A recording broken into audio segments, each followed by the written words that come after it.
20 tons of broken glass poured at her gate like a problem.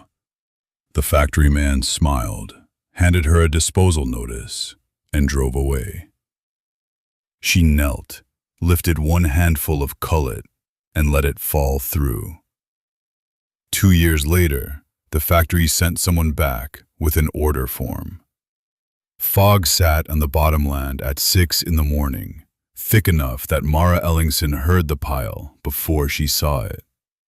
A low tick and settle, glass finding its own angle of repose as the frost let go. She came down the lane in the faded olive canvas jacket with the brass snaps, one hand around her father's dented brass compass where it hung on a bootlace against her chest.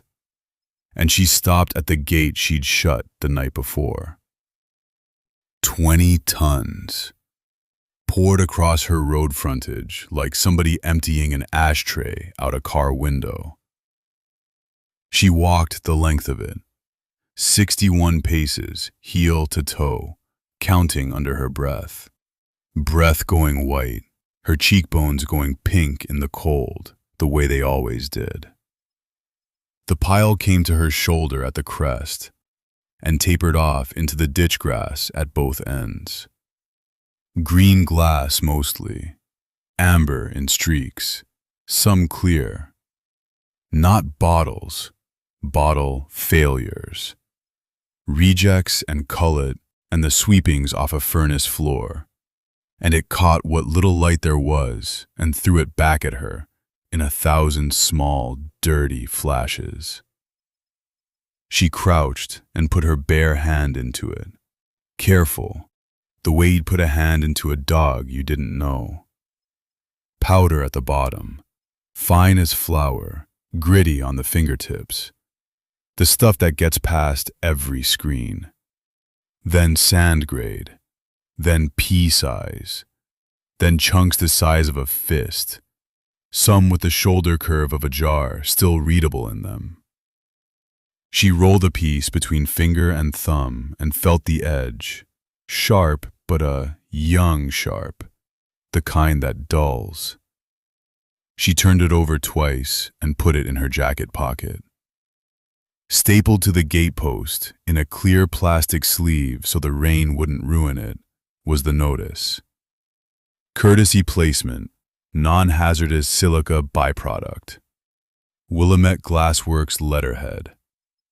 And at the bottom, in blue ballpoint, in a hand so tidy it looked printed, Ms. Ellingson, we can arrange removal at a reduced rate of $75 as a neighborly gesture. Simply call D. Van Treese, Operations. Neighborly. He dumped it on her ground at 4 in the morning and then offered to sell her the shovel.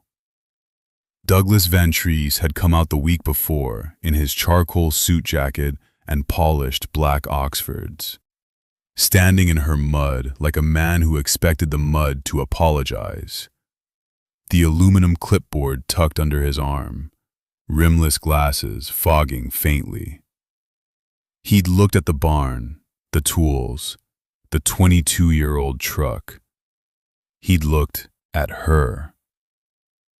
"Sweetheart," he said, "you're 24 years old, sitting on land nobody's farmed profitable since your daddy got sick. Don't overthink this. Take the 75, take my card, and get back to whatever it is you do out here." Then he'd smiled, and that was the part that stayed. Here's what he was standing on. 46 acres of Willamette bottomland that her father, Torvald Ellingson, had signed over to her in a will 3 pages long, of which 2 pages were instructions about tools.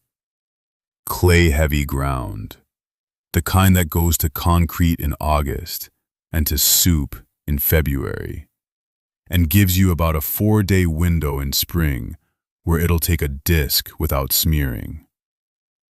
0.4% organic matter in the North 8, by the last test Torvald ever paid for. pale ground, ash-colored when it dried. What else she inherited? A shop full of hand tools hung on painted outlines so you knew where each one lived. A scythe with 3 replacement blades, a soil probe, a set of screens for grading gravel that nobody had touched in 9 years, and 11 field journals in cardboard-bound composition books, numbered on the spine in the same square Norwegian handwriting. And the road frontage. That's the actual answer to why the trucks came here. 410 feet of county road, flat approach, wide enough for a tandem to swing in without backing. An easement from 1961 that lapsed in '78 when the county stopped maintaining the culvert and nobody at the courthouse ever cleaned up the paperwork. Van Treese found it. Of course he found it. That's what the clipboard is for.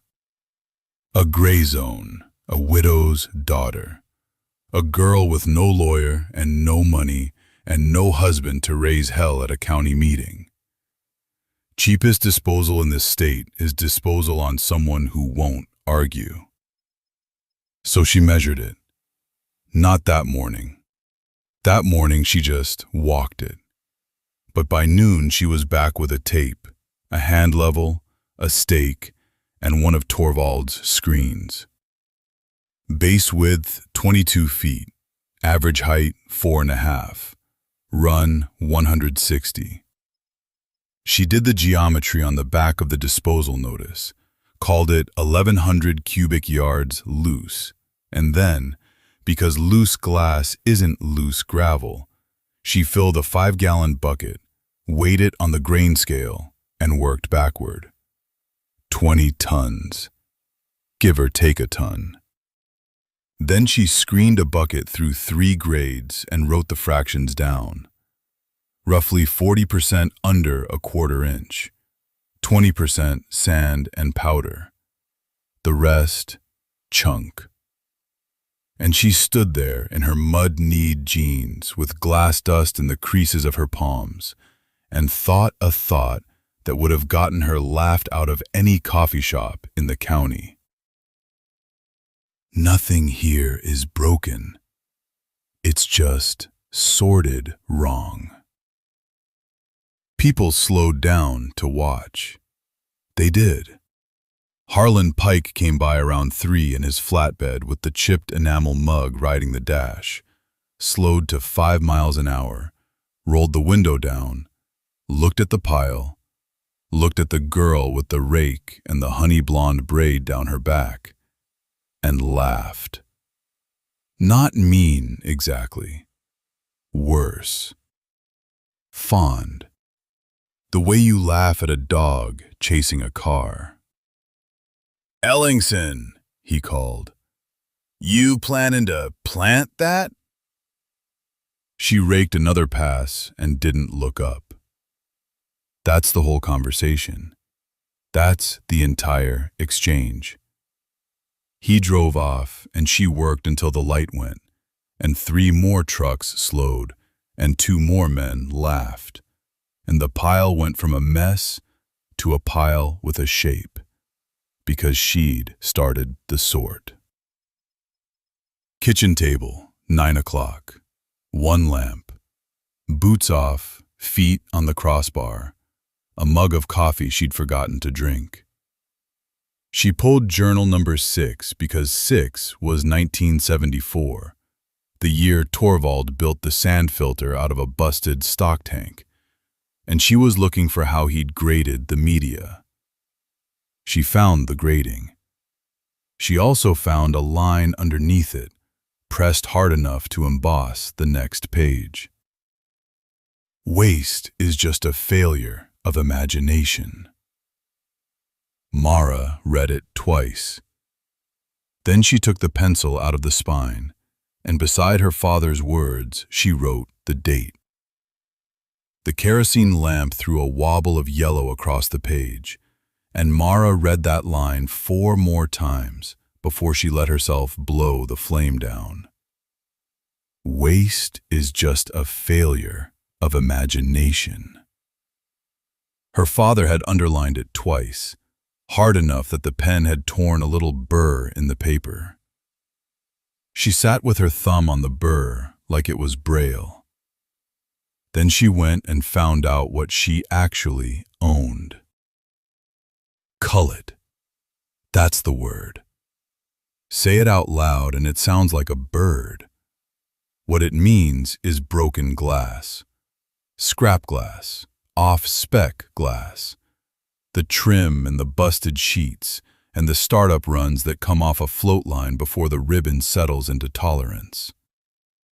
Every float glass plant on Earth makes the stuff, because you can't run molten glass across a bath of liquid tin at 1100 degrees and get a perfect sheet every time.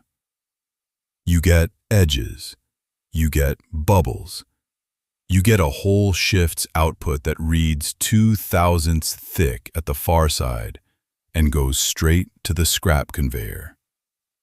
And here's the beautiful part, the part that hooked her. Glass is the most recyclable thing humans ever invented. Melt it, it comes back. No loss. A furnace fed with clean cullet runs cooler than one eating raw sand and soda ash. Every 10% of cullet in the batch cuts about 2.5% off the fuel bill. Plants want it. Plants pay for it. Clean cullet, anyway. Hers wasn't clean. Hers was 41 truckloads of mixed reject that Cascade Flat Glass had been dumping on the back 40 of the Ellingson place, under a lease her father signed in '78 for $80 a month. And it was fouled with everything a plant floor produces. Ceramic. That's the killer. A chip of ceramic insulator or a shard of a refractory brick won't melt at glass temperature. It sits in the finished sheet like a pebble in bread, and around it the glass builds stress until the pane cracks in some office tower 6 months later. One ceramic stone per 500 pounds, and a furnace operator will refuse your whole load. There was paper, too. Label backing, gasket rubber, wire from the packing crates, and dust. The fines, the powder ground off in transit, so small it packed the gaps between the good pieces and turned to gray slurry the second rain touched it. Sharp as hell, all of it. She lost the palm of her left glove the first afternoon. The road department seemed like the easy door. Crushed glass makes decent aggregate, road base, pipe bedding, fill. She loaded her father's flatbed with a half yard of it, drove it into town, and stood in the county public works lot in the olive green canvas jacket with the brass snaps while a man came out to look at it with a clipboard tucked under his arm. Douglas Van Treese. Charcoal suit jacket, maroon tie, rimless glasses, black Oxfords he was very careful not to step in anything with.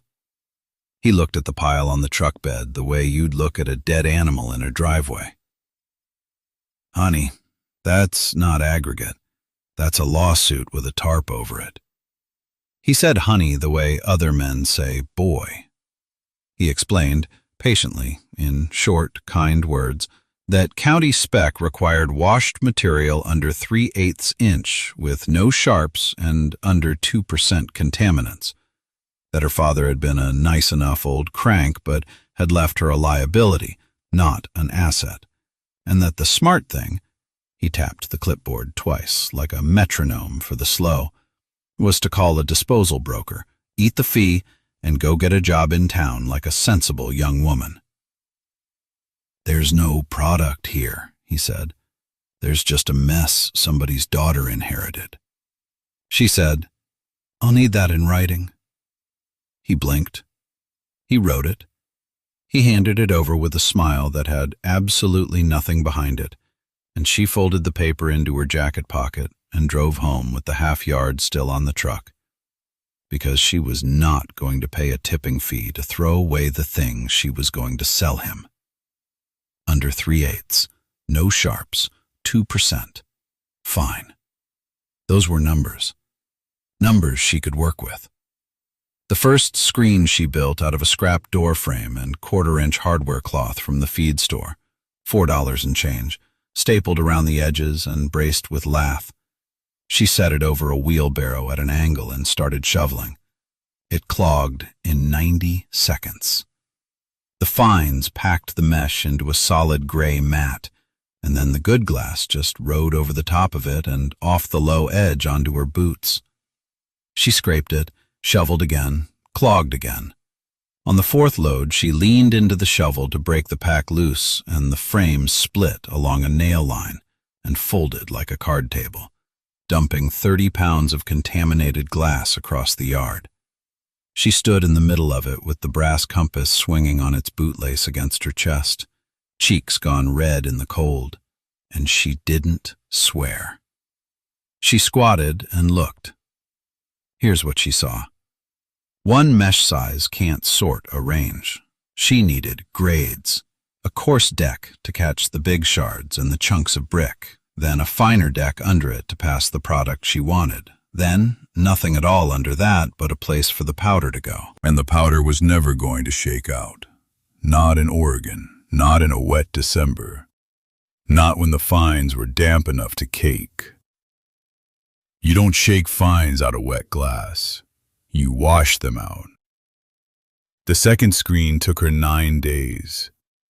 She cut the side rails off an iron bed frame from the barn loft, angle steel, welded corners, a frame that would not fold, and stretched 3/8 inch woven mesh across it, wired every 4 inches so it couldn't belly. She hung it on chains from a sawhorse rig so it could swing. Above it, she set a 1/2 inch scalping deck to strip the big stuff. And she ran a garden hose from the well line to a length of pipe she'd drilled with 16 holes, laid flat across the top so the water came down as a curtain instead of a jet. Shovel, swing, rinse. The gray went out the bottom in a slurry that hit the tarp and ran off, milky. What stayed on the mesh was tumbled, edge-rounded, and singing. She poured that first bucket out on newspaper on the kitchen floor beside the lamp, and every piece of it caught the light and threw it back. Morning came and the bucket was still on the porch rail where she'd left it, and the sun came up over the ridge and went straight through the glass and threw green and amber shapes across the boards. Pretty. That was the problem. Pretty doesn't sell, and pretty doesn't matter if the stuff bites. Because it did bite. Mara Ellingson ran her bare hand down into that bucket and came out with 3 thin cuts across the pad of her thumb. And she stood there in the cold, with her breath going white, and understood the whole business right there. Crushed glass has edges. Every fracture face is a blade. You can screen it, wash it, sort it to a perfect 3/8, and it's still a bucket of knives. No county road crew is putting that under a boot. No landscapers spreading it where a dog walks. The old man had a line about it, of course. He had a line about everything. She found it on page 40 of the second journal, under a sketch of a coffee can rolling down a plank. Rock doesn't start round. The river makes it round. Be the river. So she went and built a river. A 55-gallon steel drum, the open-head kind with a bolt ring, scavenged off a hop farm outside Independence for $6. She cut 2 feed-through hatches, welded 3 lengths of angle iron inside as lifters, the ribs that pick the load up the wall and drop it back through itself. Then she cradled the whole thing on 4 idler wheels off a dead hay elevator and chained the drive end to the power takeoff on her father's Ford 3000. The tractor had a bad seal and a worse clutch, and it smelled like 1971, and it turned that drum like it had been waiting 20 years for something honest to do. First run, 200 pounds of raw cullet, a shovel of coarse sand, 12 gallons of water. She let the PTO out to 5:40 and walked away for 2 hours, because 2 hours sounded thorough. 2 hours was slaughter. What came out the hatch wasn't aggregate. It was pale gray slurry, glass ground down past sand, past silt, into a wet powder that dried on her jacket sleeve like flour. 200 pounds of sorted, washed, hand-screened material. A full week of standing in the cold with a spade, reduced to something worth precisely nothing. She stood in the drip line of the barn roof with gray paste to her elbows, and she did not throw anything, and she did not curse. And that's the part people never believe. She wrote down the numbers instead. Speed, time, load, water. Too fast meant the lifters were hurling the charge across the barrel like buckshot.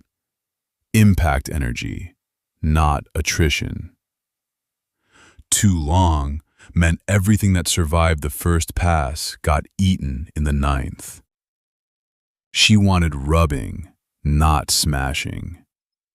She wanted the load to cascade, to slide over itself in a rolling wave about 1/3 of the way up the wall. And that meant slowing the whole world down. Second run, she throttled the PTO down to 190 RPM, cut the charge to 140 pounds, doubled the water, and set an egg timer on the fender for 40 minutes. When she pulled the hatch, the sound was different before she saw anything.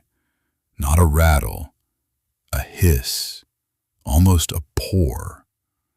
She scooped a handful out and rinsed it in the trough and held it up. And every single piece had gone soft at the corners. Edges knocked down to a fine matte bevel, faces still bright. The whole handful glittering like something a jeweler would be nervous about pricing. She squeezed it, hard, rolled it between her palms. Nothing cut her. That's the day it stopped being trash.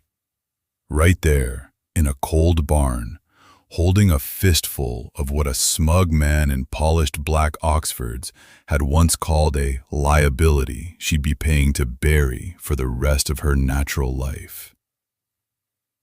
Now, here's the part that Douglas Van Treese never bothered to learn.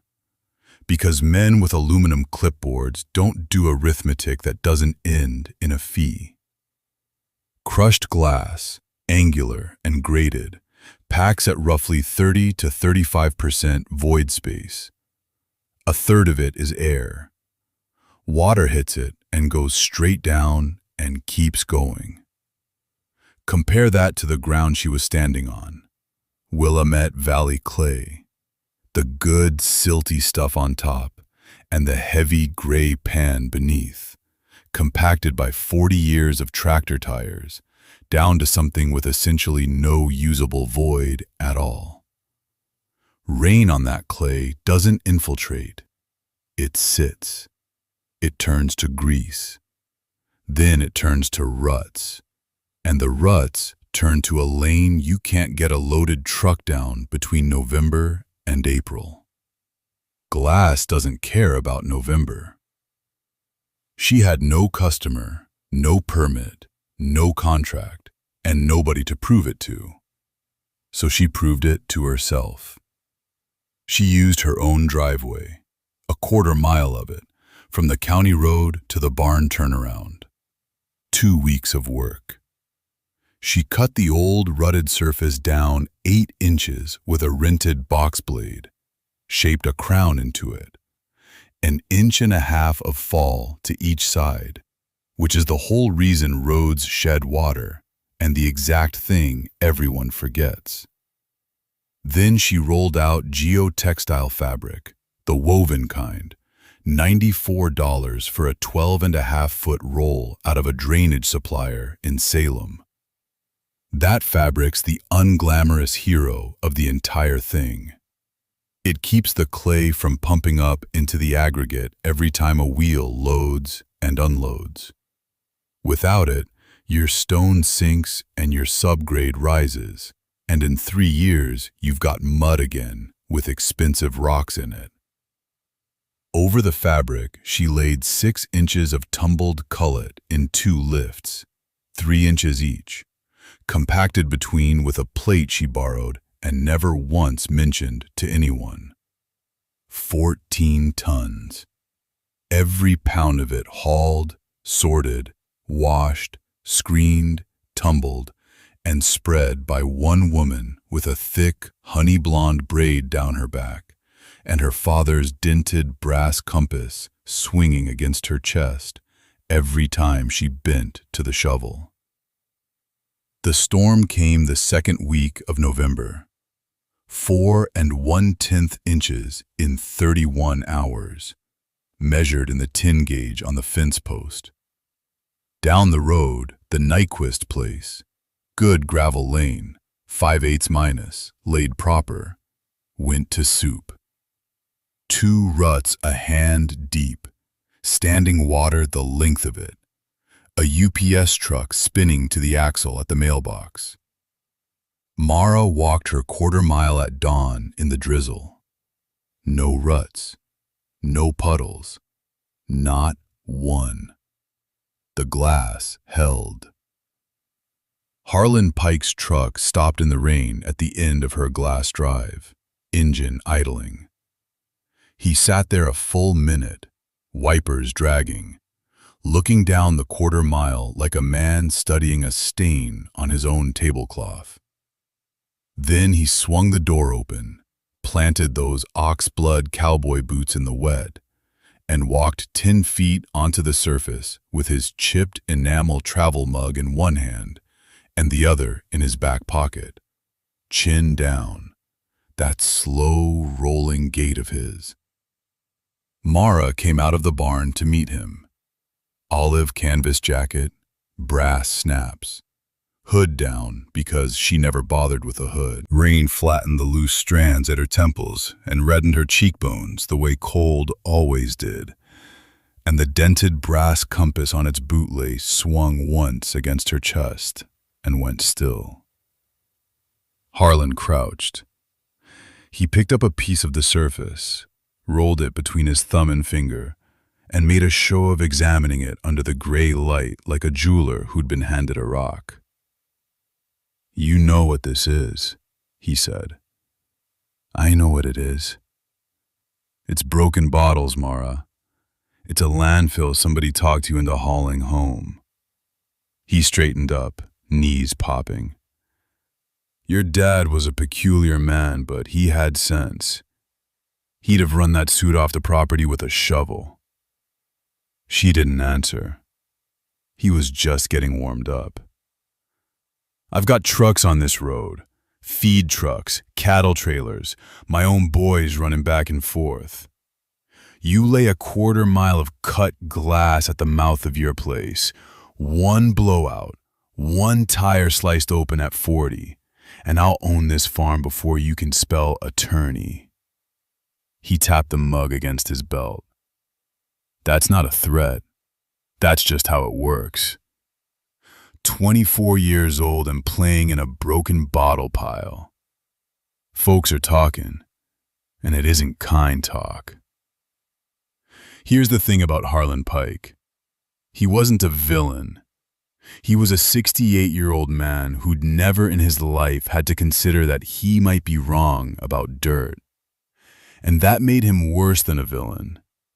It made him certain. Mara stood there with her hands loose and open at her sides. Weight even. Shoulders square.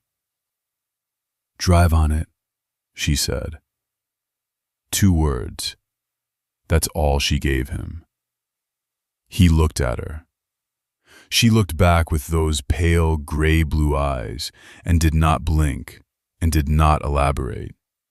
And after about 4 seconds, it became obvious to both of them that she wasn't going to say anything else, ever, on the subject. So he drove on it. He got back in that truck, and out of pure spite, he took it down the full 1/4 mile at speed, loaded, rear axle heavy, fishtailing on purpose at the halfway point. Gravel would have sprayed. Gravel would have rutted. Gravel would have thrown a rooster tail and left a trough you could set a fence post in. The glass did nothing. It hissed. That's it. That's the whole sound. A hiss like a wave pulling back off a beach, and the surface stayed exactly where it was. Because 100,000 tumbled fragments with their edges knocked off had already locked together into a matrix that redistributed load sideways instead of down. He came back up the drive slower. He stopped. He got out and walked the wheel line, looking for the cut he'd promised her. There wasn't one. There wasn't a scratch on his sidewalls, because there wasn't a single edge left on that entire 1/4 mile sharp enough to open a paper bag. He got in the truck and left. That night, Mara sat at the kitchen table with the kerosene lamp and her father's journals stacked at her elbow, and she started her own book. Same format he'd used since 1961. Date in the left margin, condition, action, result. No adjectives allowed. Erling Ellingson had believed adjectives were where men hid their mistakes. She wrote down the tumbling cycle times. 40 minutes in the drum with 60 pounds of river sand gave her fragments that still bit a thumbnail. 90 minutes, better. 2 hours and 10 minutes was the number.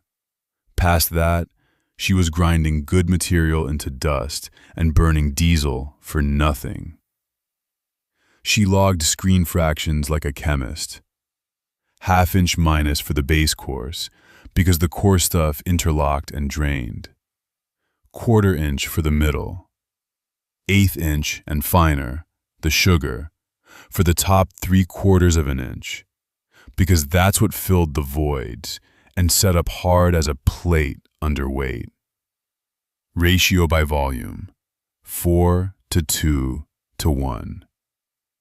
She wrote it in her father's hand because she'd learned to write from him.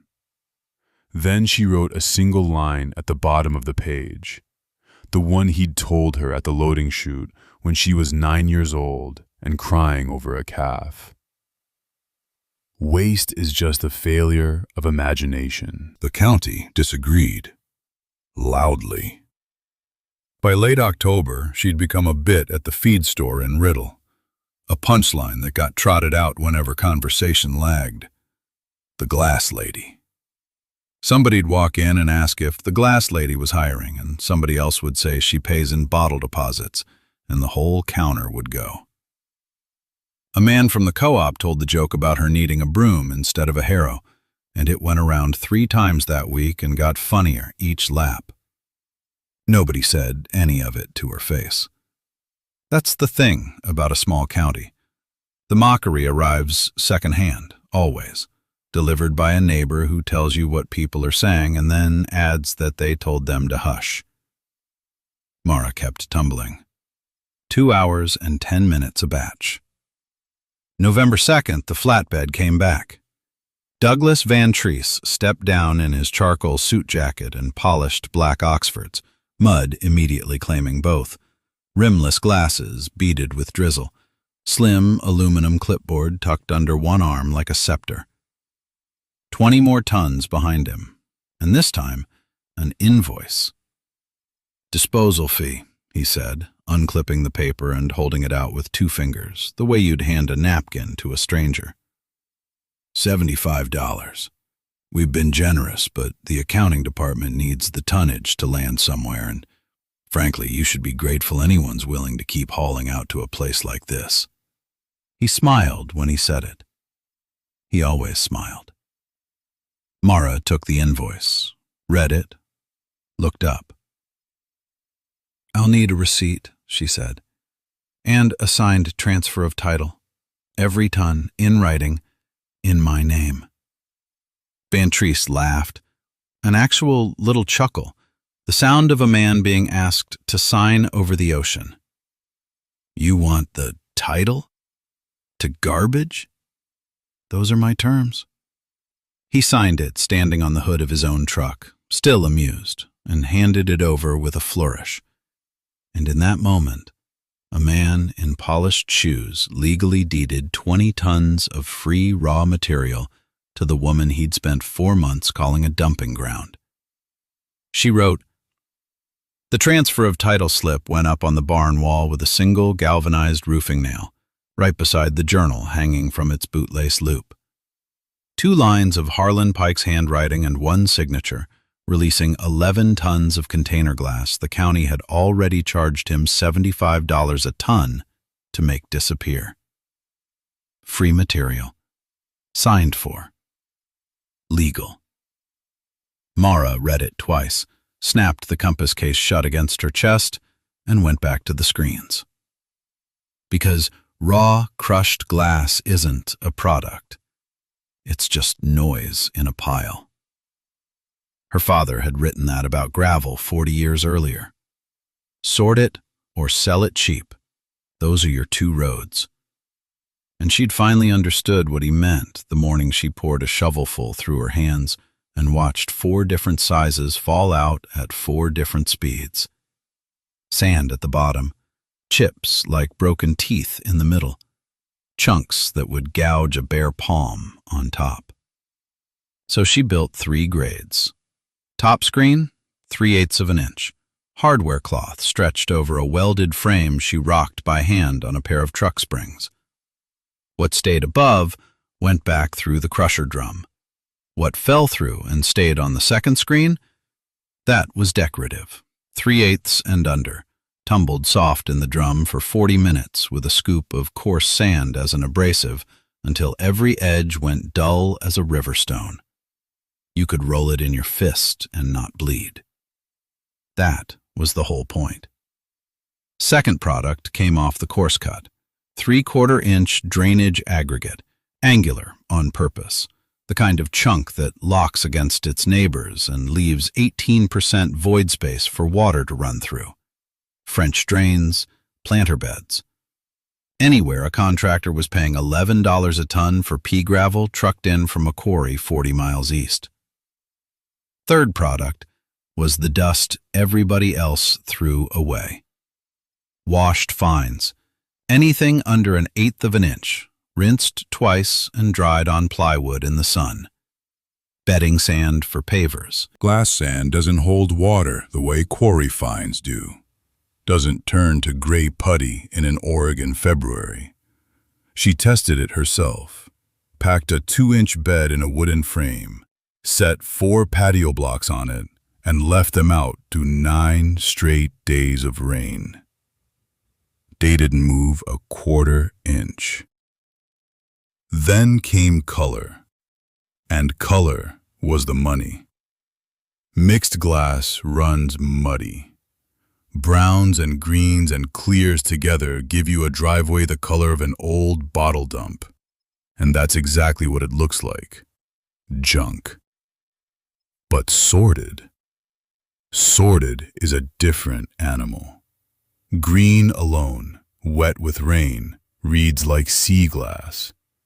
Amber alone, in afternoon light, throws a warm honey glow across a walkway that no rock on earth can imitate. Clear alone, tumbled, Looks like crushed ice that never melts. Sorted color triples the price. Not doubles. Triples. Same material. Same fuel. Same screens. The only added input is a woman sitting on an upturned milk crate with a pile in front of her and her hands moving. And Mara could sort a ton in about 2.5 hours once she stopped looking and started letting her fingers do it. Green is heavier at the edges. Amber has a warmth to the surface you can feel. Clear rings different when it hits the bin. The failed batch came in the second week of the color work, and it came with a smell. She'd been running bottles straight from Harlan's pile without rinsing.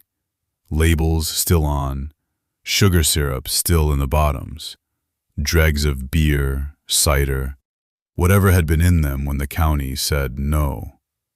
Sealed in the crusher drum overnight in warm weather, that residue did exactly what sugar and yeast always do.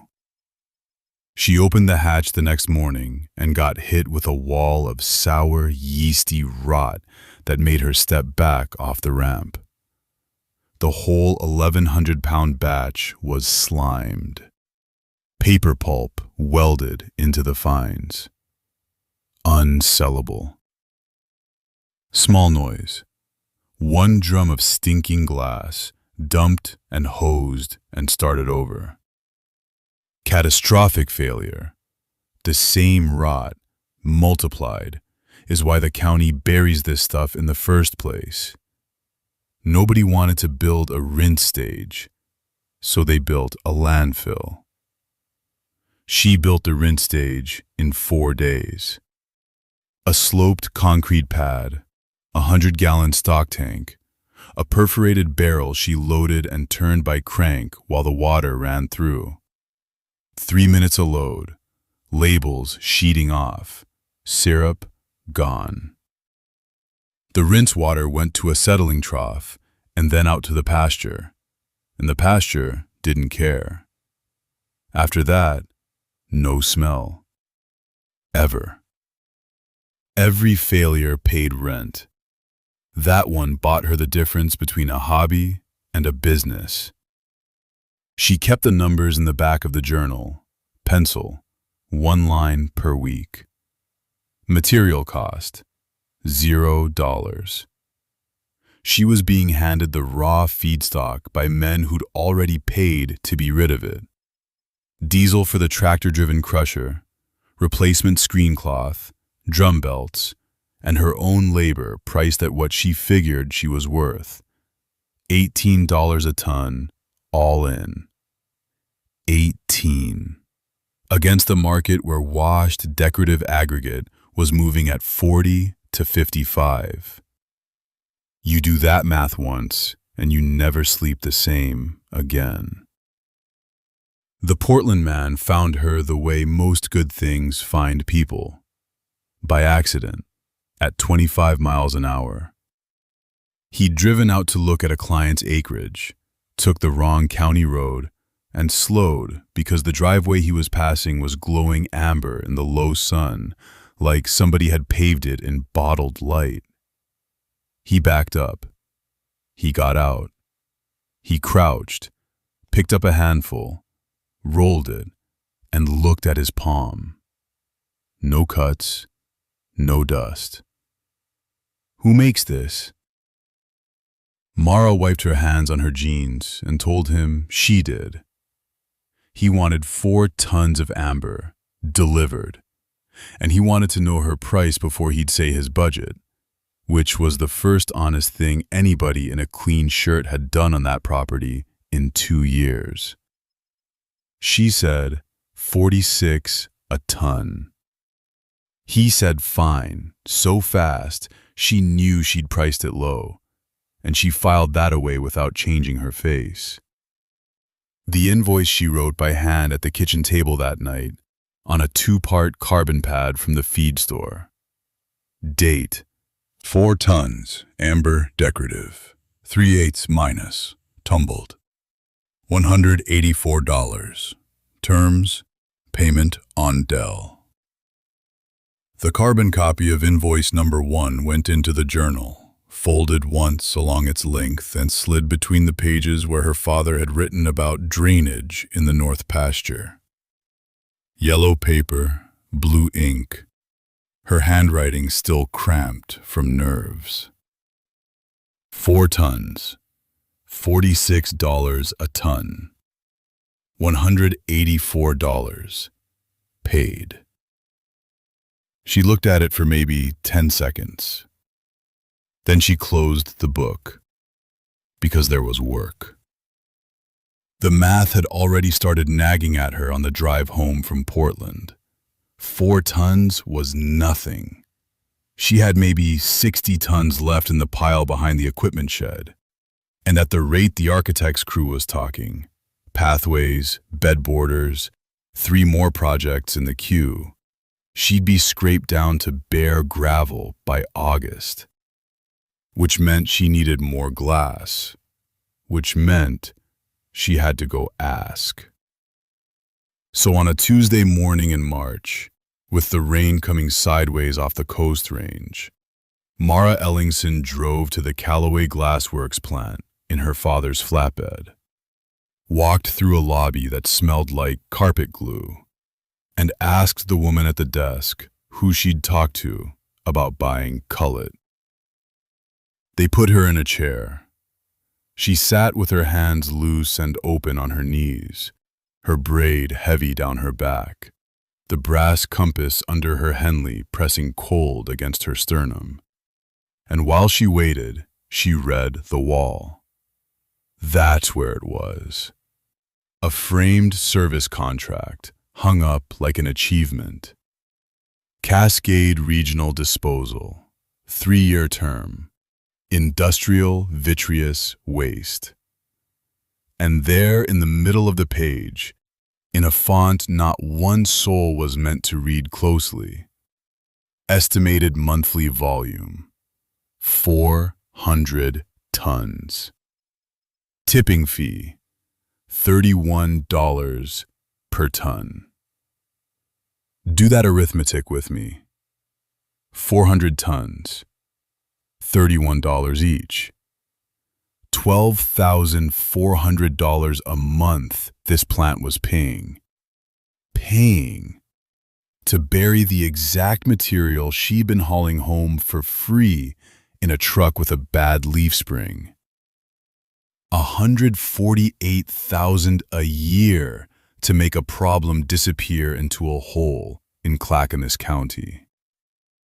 And 2 doors down the hall, behind a glass partition, sat pallets of their own bagged product.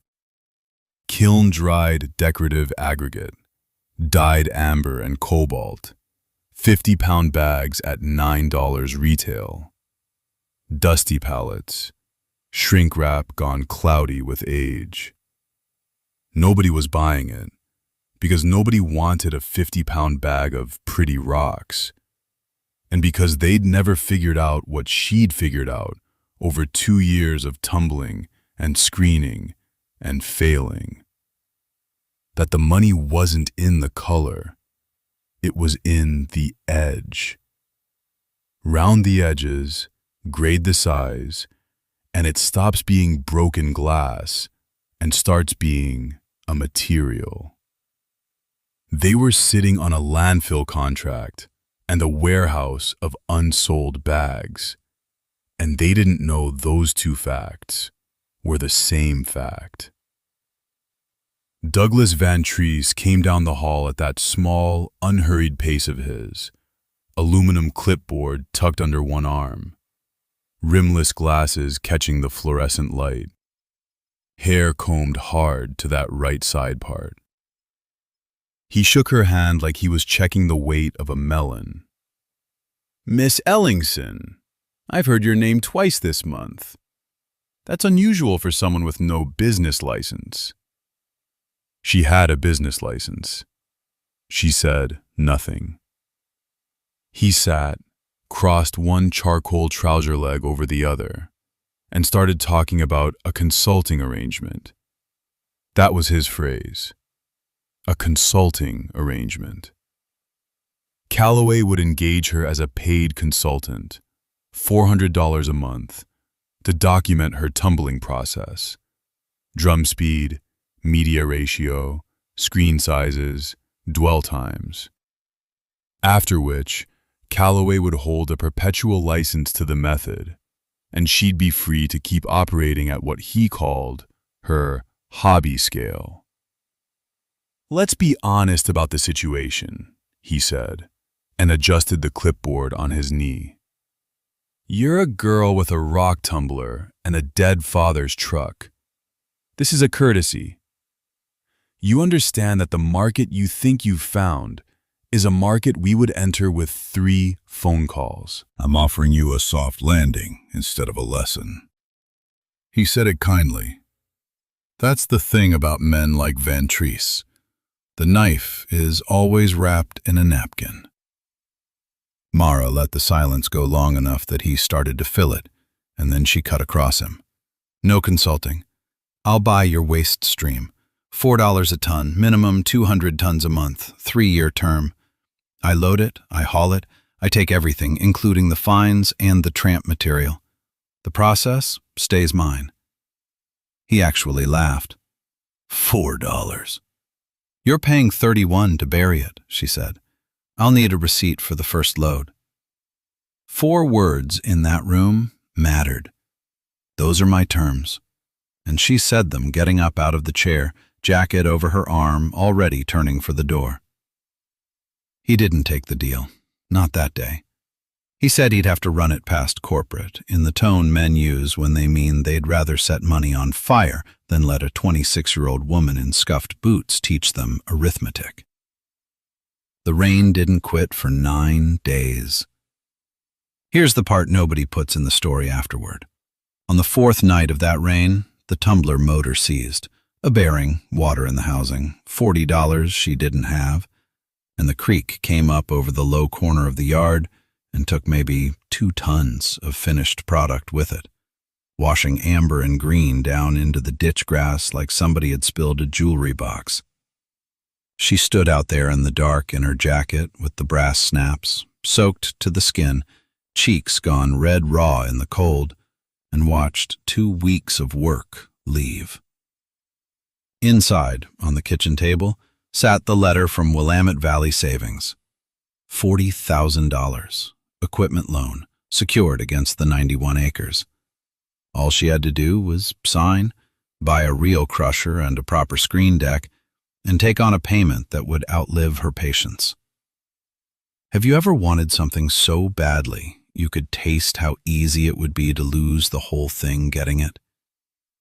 She sat there a long time with wet hair and cold hands and did not sign. Sometime after midnight, she drove out to the plant road instead because she couldn't sleep and parked at the chain-link fence where the yard lights burned all night over the waste bunker. Truck after truck. A loader working at 1 in the morning, pushing broken glass toward the roll-offs like snow. The pile they'd gifted her, that whole mountain she'd spent 2 years failing against. It was 1 week. Less than 1 week of what they buried every month. 2 in the morning, and the kitchen table held 2 documents. On the left, a loan application from Willamette Ag Credit. $41,000, 7-year term, collateralized against the 80 acres her father left her. On the right, the journal, open to a page written in pencil in 1979, the graphite gone silver-gray with age. Between them, a mug of coffee gone cold 3 hours back. Mara Ellingson sat with her braid pulled over one shoulder, thumb moving over the dented brass case of the compass at her throat, back and forth, the way you'd worry a coin. Rain on the roof, her cheekbones still pink from the cold walk-in from the barn. The loan would buy a screening plant outright, new, financed. It would also mean that for 7 years every load she moved belonged, in the arithmetic that matters, to a man in a Salem office who'd never touched the stuff.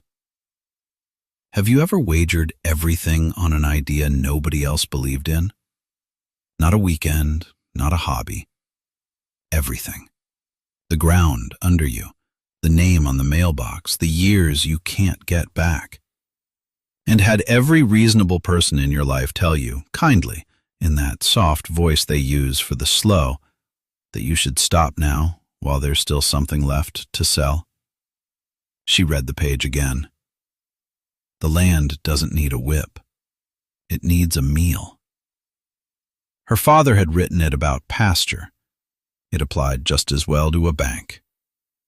She stood up, opened the wood stove, and fed the loan application into the coals, watched the corner curl and go orange, Closed the door. 11 days later, she drove to a bankrupt sand and gravel outfit outside Sweet Home and bought a used trommel screen, a rotating steel drum, 12 feet long, 3/8-inch mesh, a bent frame, and a hydraulic motor that leaked, for $2,800 cash, counted out of a coffee can onto the hood of a truck. The seller told her it needed bearings. She said she'd need a receipt. That trommel changed everything. Hand screening had capped her at maybe 4 yards a day, on a good day, with her shoulders screaming. The drum, once she'd rebuilt the bearings and shimmed the frame level with cedar blocks, did 4 yards in 20 minutes. Feed the raw waste in the high end, let it tumble, and gravity plus rotation did the sorting she'd been doing with a fork and her own back. Fines out the bottom, oversize out the tail. Consistent grade, load after load, which is the whole game. Nurseries don't buy quality. They buy predictability. She hired 2 hands out of Brownsville, Ray and Delmer, both laid off from the same mill. Paid them $8 an hour when the going rate was 6 1/4, because she'd rather pay above and keep men who cared about grade. Poured a covered wash pad, 40 by 60, roofed in salvaged barn tin so the material could be rinsed and stacked without turning to soup in a Willamette winter. And below the pad she cut a settling pond, 2-tiered, the first cell catching the heavy silt, the second catching what escaped the first, because the wash water carried fines, and fines were the finest product she had. Every 3 weeks she pumped the top cell down and scraped the bottom, and that scraping was pure black gold. A fine particle amendment she bagged separately at $4 the cubic foot. Nothing left the property. Nothing went down the creek. Waste is just a failure of imagination. Her father's line, and she said it out loud to Delmer the first time he asked why they weren't just letting the runoff go into the ditch like everyone else. Word moved the way word moves out here. Sideways, slow, and then all at once. First, the nurseries. A container grower in Aurora tried 40 yards, came back for 200, then locked a standing order because her material drained at a rate his old bark mix never touched, and his root rot losses fell from 9% to under 2%. Then the septic installers, who needed a clean-graded drain rock substitute and were paying quarry prices plus haul. Then, and this is the one that mattered, the county. Public Works needed pathway base for 11 miles of park trail, tested her oversized fraction, found it compacted to spec at 94%, and cost 31% less delivered than crushed rock. The county bought 2,000 tons the first year. And on an afternoon in October, a truck she knew pulled into her yard and sat there a good long minute before the door opened. Harlan Pike got out slow, that rolling gait, chipped enamel mug in one hand, feed store cap off and held against his chest in the other. Steel gray hair flattened where the cap had been. This was the man who'd told the whole coffee counter at the co-op that Ellingson's girl was playing in garbage because her daddy left her nothing else to play with. Who'd said, loud enough to carry, that some people are born with dirt in them, and it just comes out eventually. He looked at his boots, then at her. I got 900 foot of lane, he said. Turns to soup by Thanksgiving. Been told your stuff sets up. Mara stood with her hands loose and open at her sides, olive canvas jacket, brass snaps, the compass on its bootlace. She did not smile, and she did not gloat, and she did not bring up one single word he'd ever said about her. 6 inches of the course, compacted, then 2 of the fines on top, she said. 1140 delivered and placed. Full price? Full price. He put his cap back on and shook her hand. That was the apology. Around here, that's what an apology looks like. By spring, 3 other farms had started screening their own local waste streams. A hazelnut operation in Amity running shell, a dairy near Halsey doing separated solids, a Christmas tree outfit grinding its own slash. 2 of them called her for advice on mesh size. She told them everything she knew, for free, and told them to build the settling pond first, not last, because the fines pay the mortgage. 3rd season, she was moving 90 tons a month. And down at the plant, the bagged line they'd been running for 11 years quietly went on the discontinued list. The white sedan comes up the gravel on a Tuesday in March, and Mara hears it before she sees it, because she knows that engine now the way you know a neighbor's cough. She's at the sorting table with her sleeves shoved up, running a scoop of the fine grade through her fingers, feeling for the grip that shouldn't be there. She doesn't turn around. The car door shuts. The shoes come across the gravel with those same small, unhurried steps. And Douglas Van Treese stops 6 feet behind her with his slim aluminum clipboard tucked under one arm like a rifle he's never fired. Only this time, there's no invoice on it. There's an order form. Here's what happened in the 11 months since he last stood in this yard, telling her she was sitting on a liability. The factory tried to copy her. Of course they did. They had the engineers, the floor space, the capital line, and a vice president who'd looked at her numbers in a trade write-up and said the word primitive out loud in a meeting. So they built their own line, and they ran straight into the wall she'd spent 4 years climbing over with her bare hands. The problem was moisture. Their process cooked it out. 96 hours in a gas kiln at 180 degrees, because that's what the engineering handbook said you do with a wet aggregate. You dry it, then you bag it, then you ship it. And it worked. It absolutely worked. It also cost them $41 a ton in fuel alone before a single bag was printed. And it cracked the grain structure so the finished material broke down 11% faster in the field, which their own lab told them, and their own sales team then decided not to mention. Mara's method cost her almost nothing, because she never dried anything. She tumbled it. Slow rotation, 18 minutes a batch. The material polishing itself against itself while the ambient air pulled the surface water off in a thin, even skin. The same principle as a stone in a creek bed, which is where her father wrote it down in the first place, in pencil, in a notebook she keeps in a coffee can. Her fuel cost was the electric motor, $4 and change a ton. And the grain came out sealed instead of shattered. They spent, by the estimate that leaked out later, somewhere north of $300,000 learning that a woman with a rebuilt cement mixer and a dead man's handwriting had already solved it. So Van Treese clears his throat. Miss Ellingson, I'd like to discuss a purchase.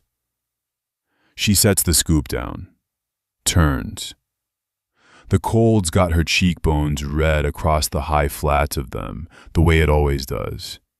And there's a loose strand of dark, honey blonde hair stuck to her temple.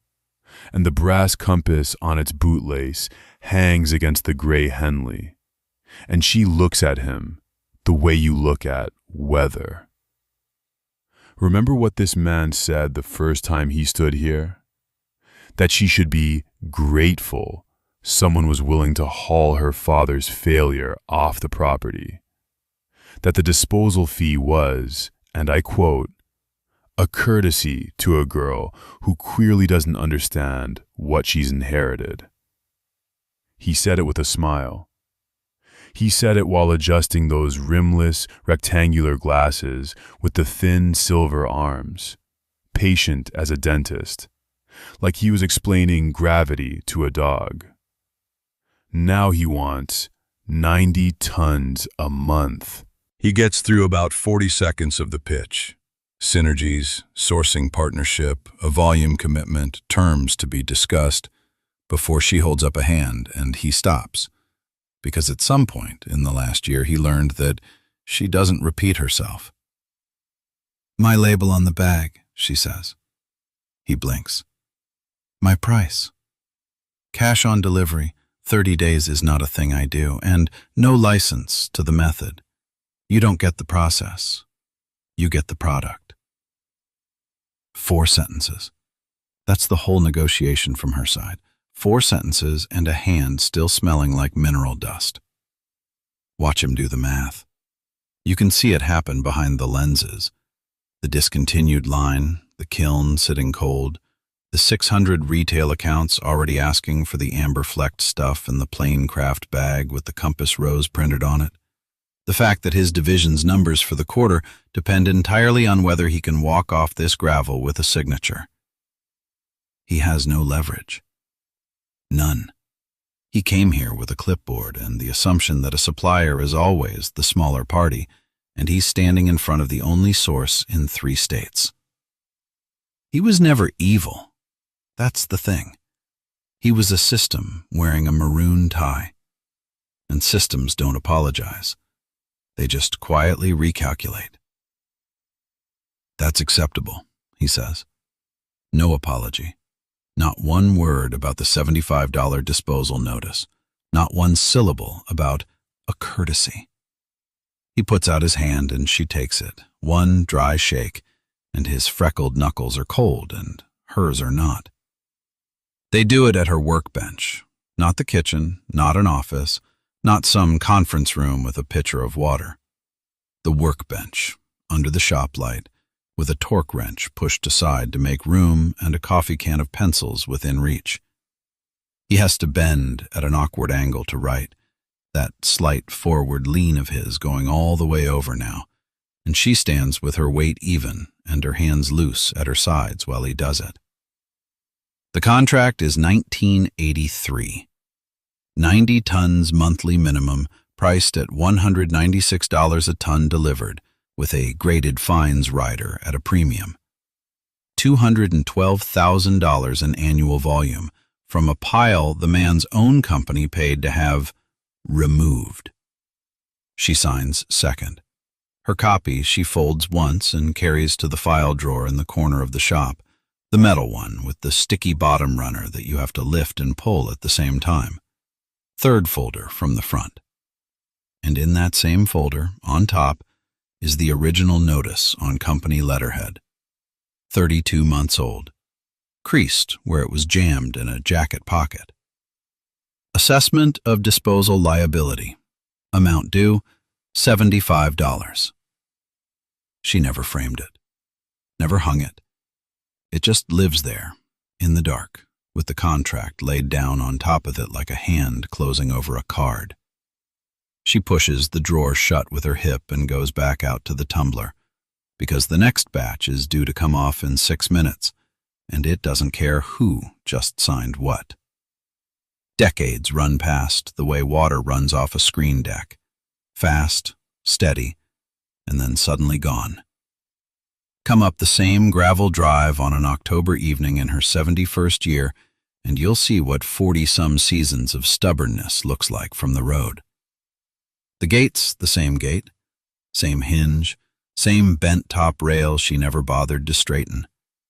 But the yard behind it glints green and amber in the low sun, 40 tons of sorted stone stacked in bunkers like a paint store's sample wall, serpentine green on the left, the amber quartzite in the middle, the dark basalt fines at the end under a tarp. The sun hits it at about 4:30, and the whole yard lights up like somebody spilled a jewelry box on the ground. Mara Ellingson stands at the middle of it with her hands hanging loose and open at her sides, the way she's always stood. Silver braid down her back now, thick as ever, loose strands at the temples going white. Same faded olive canvas jacket with the brass snaps. A different one, the fourth one, but you wouldn't know it. Cheekbones still going pink in the cold air. The birthmark by her left ear a shade paler than the skin around it. And the brass compass on its bootlace, dented, hanging at her chest where it's hung since she was 24 and had nothing but a pile of somebody's rejected rock and a dead man's notebooks. Here's the operation now, and I'll give it to you plain because the numbers are the story. 4 screen lines, 2 dry, 2 wet. A color sort table on the north end where 6 people work a moving belt under corrected light and pick the off-tone pieces out by hand, because no machine ever built has beaten a human eye for telling amber from dirty yellow. Contracts with 5 plants, 3 landscape suppliers in the valley, a terrazzo house in Portland, and a countertop fabricator down in Medford that pays a premium for the green because there's no other consistent source in the state. 18 employees. A settling pond out back the size of a baseball infield, 3 cells deep, and a wash pad that recycles 91% of its water back through the drum. The drum's still turning. Same trommel, rebuilt 4 times. New liners, same frame her father welded up out of a scrapped culvert section and a truck axle. And on the platform beside it, listening, stands a 22-year-old with shoulder-length light brown hair tucked behind one ear and a spiral field notebook wrapped in a rubber band. June Ellingson Cray, Mara's grandniece, mustard yellow vest, hands on her hips, head tilted the way she tilts it when she's actually paying attention instead of just standing there. She's been on the yard 11 weeks. She's learning the drum the way Mara learned it, by ear. Too fast, June says. She doesn't look at the tachometer. She's listening to the rock roll. How do you know? It's slapping. When it's right, it's a shuffle. Mara doesn't smile. She just reaches over and drops the drive 8 RPM, and the sound changes from a slap to a shuffle. And June writes something in the notebook and snaps the rubber band back around it. That's the whole lesson. Nobody explained a thing. Friday, the feed store in town. Same cracked linoleum, same coffee urn, same knot of men by the counter. Except they're different men now. Sons and grandsons of the ones who used to laugh. Harlan Pike's boy runs the register. Harlan himself is a long time gone, and his chipped enamel travel mug sits on a shelf in Mara's office because he handed it to her the last year of his life without a word about what it meant. He was the first one who came back, hat in hand.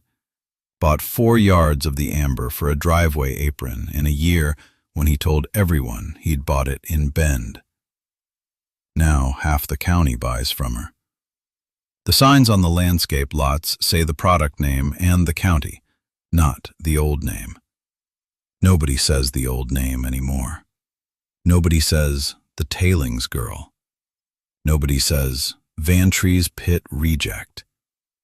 Those words went out of circulation quietly, the way words do when they stop being useful, and not one person ever stood up and said, Mara, we were wrong.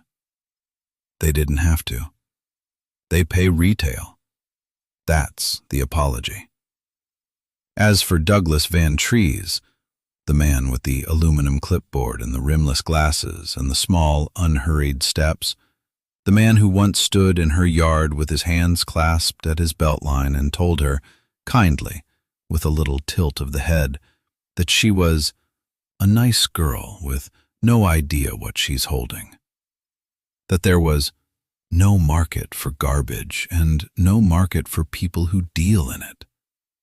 That he'd give her 60 days before she came crawling for the disposal fee waiver. He retired. Quietly. Some region manager sent him a plaque. The pit he ran got bought and sold twice, and the crushing contract went, eventually, to a woman he'd once made wait 40 minutes in a lobby on purpose. He never lost a fight with her. That's the thing. He never fought at all. He just became irrelevant, one contract at a time, the way a smug man does when the thing he called worthless starts moving 800 tons a month. Institutional contempt has a short shelf life. Rock doesn't. That evening, Mara walks June down past the third screen line to the settling pond, points at the near cell where the water sits still and clear enough to see the bottom, points at the fines they pull off the bottom cell twice a year, the stuff everybody in the industry hauls to a hole and pays to bury. That's soil, Mara says. They walk to the strip along the fence line where 28 years of reclaimed fines went, mixed with washpad silt and green waste and turned over every fall.